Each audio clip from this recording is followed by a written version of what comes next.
Hey guys, don't forget to subscribe if you want to keep up with some more of this Prehistoric Kingdom mischief. As always, you guys know I like to start out with rock work, and we're building today, putting in some rock work for our newly released Iguanodon. This just released in beta 0.4.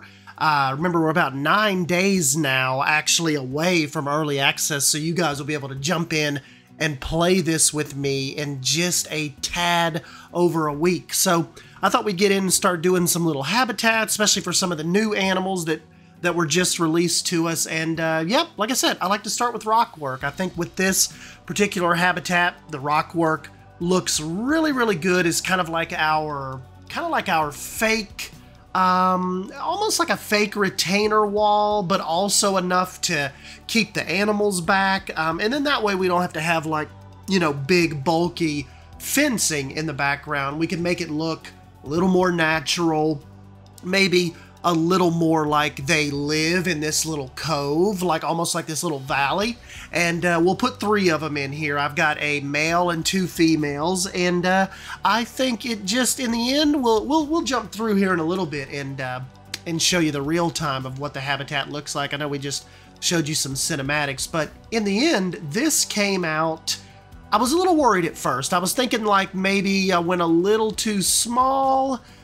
Is this going to be even halfway believable, like as far as you would think space requirements would go? But I think once we get in the real time and you actually see them roaming around, it looks just, you know, I perceive as far as just 3 of them go, they have plenty enough room. And then, you know, it's like I said, it's kind of like, it's really kind of up to your interpretation, because obviously, you know, we don't really know.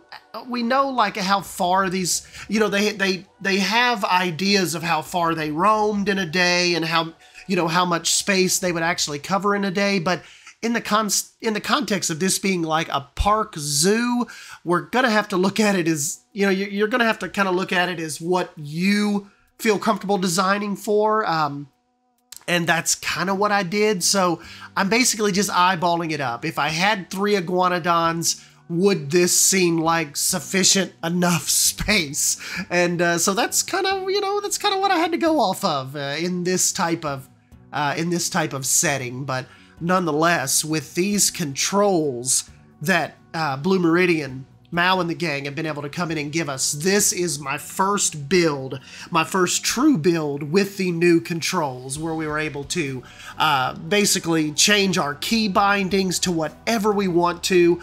We've got the click and drag just like in Planet Zoo now, and I really feel like I am able to fire on all cylinders right now. And a lot of you guys are like, yeah, but why didn't you make videos on this for like the last 2 or 3 months?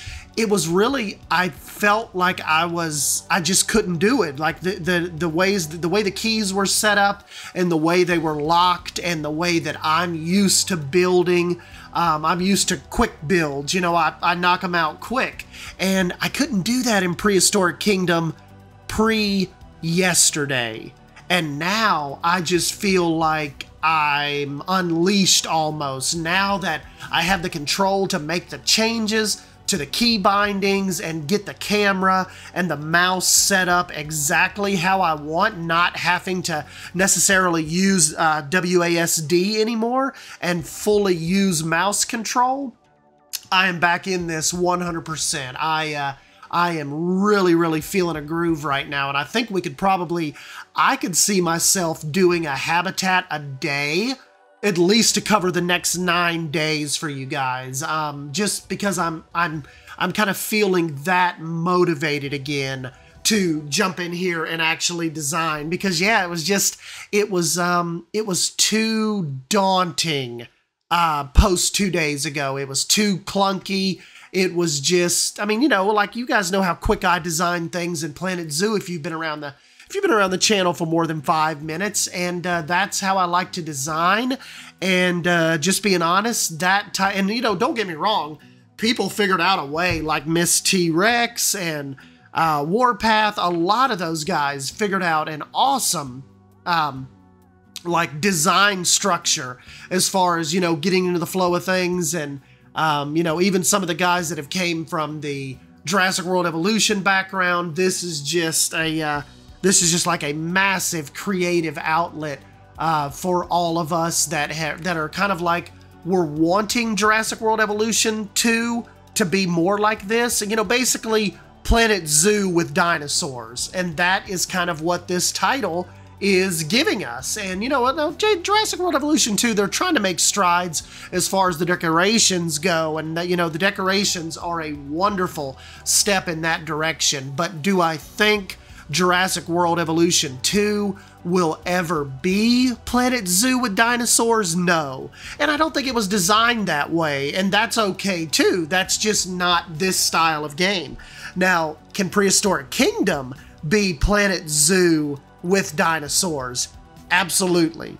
Like any of you dinosaur nerds out there that have ever wanted to come in and make a dinosaur park of your furthest imagination, I think it's going to be possible. I see so much potential, and we're only in beta. Like early access is coming up. The guys have promised that they're going to start looking into not only further, you know, stability fixes, bug fixes, all of that usual stuff, but expanding the animal roster, expanding the mechanics, expanding the user experience. Like, this isn't like a one and done that's gonna stay in early access for 7 years and never release. I don't see that happening to this title. They've got Crytevo's backing, and we know Crytevo is really good about like letting studios finish out and flesh out projects. It just, you know, Crytevo's not one of those publishers that just seems like they let the studios stay in perpetual early access. Like, they want to get the game out there. They want it listed as ready to go, leaving early access. I mean, look at Universe Sim, you know, Hotel Magnet, all of those games that they're involved with. It seems like they really push them to not stay in that early access state for, you know, decades like some of these games do. And I think that's a good thing for us. And it's just so cool that it's you know, it's essentially a smaller team that was behind all this as well. We're not talking about a massive 500-person operation. You're not even really talking about a 50-person operation.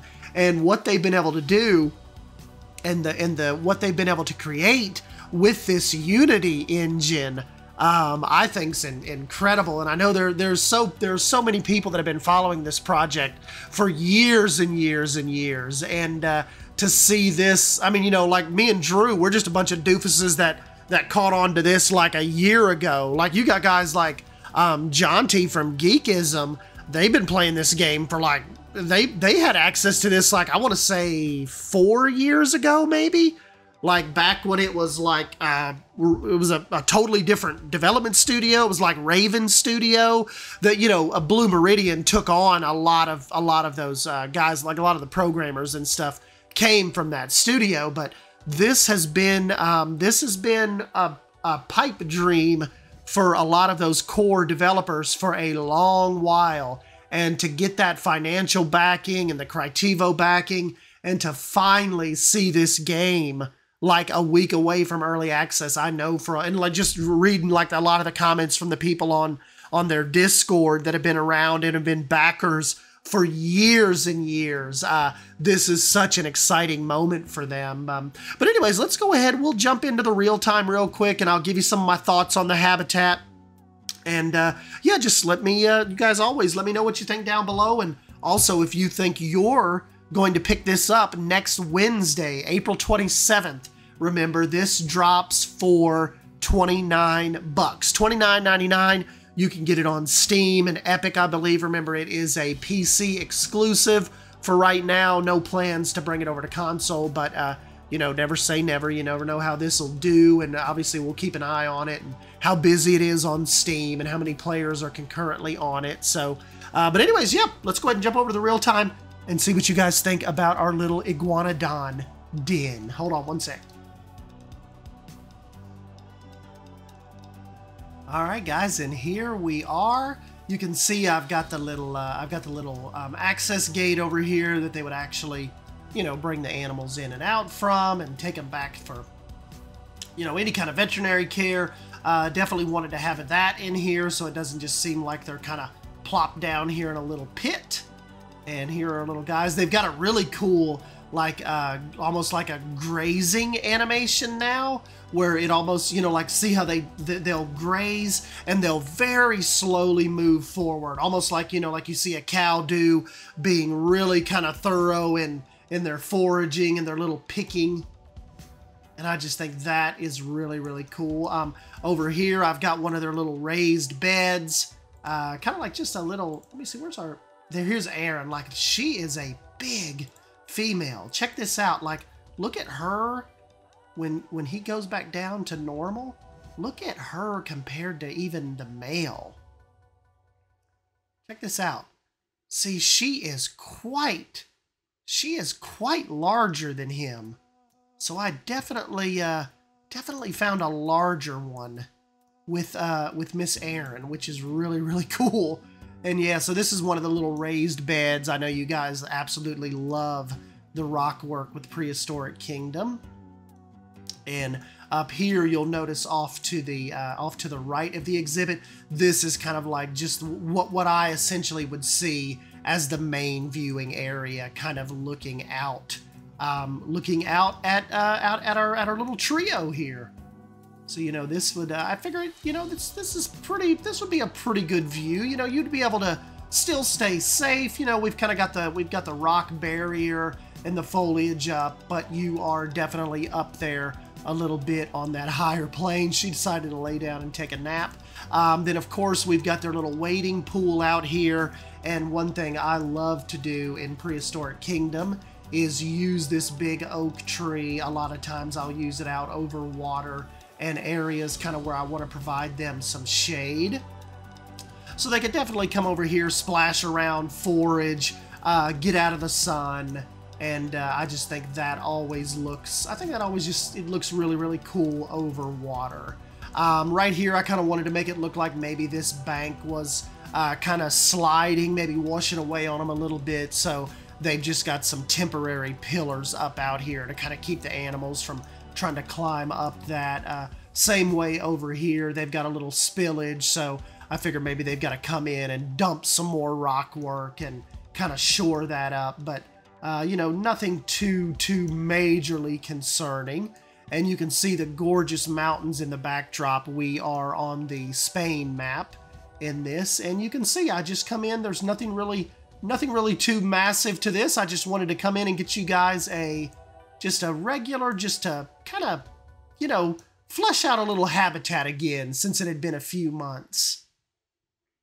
And yeah, so you know what? I don't even think. Let me see. I don't think I have their audio turned on. Let me see if I have I don't think I have that turned on for them right now. Hold one moment.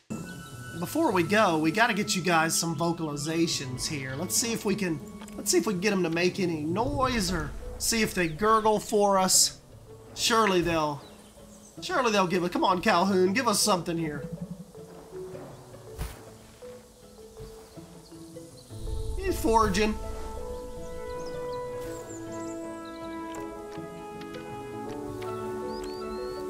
Oh.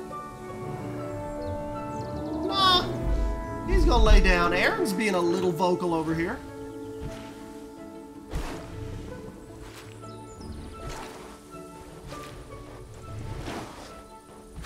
Byron, their audio guy, has just done a killer job with the audio.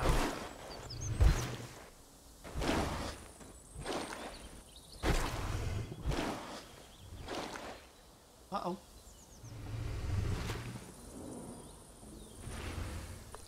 She's breathing. She's gonna give us any gurgles or not.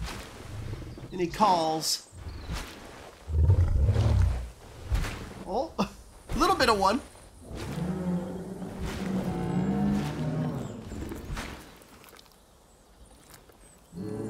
Oh, of course, Calhoun. He's yelling for us once we leave him. And Erin's gonna take a nap.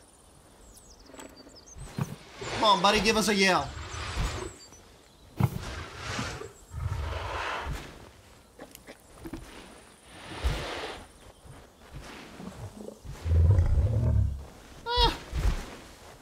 bit of a gurgle.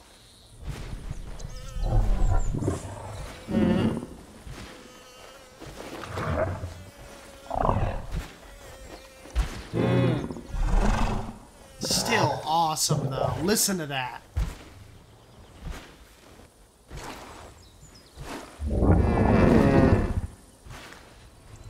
Got our little dung beetles over there.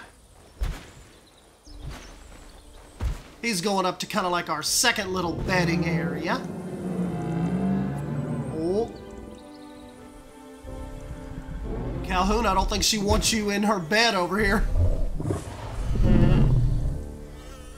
This is Aaron's bed.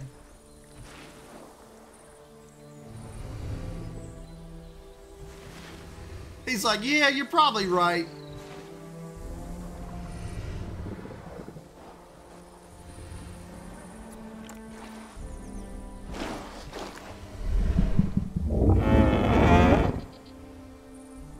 But I think you guys are really, really going to enjoy designing for these iguanodons.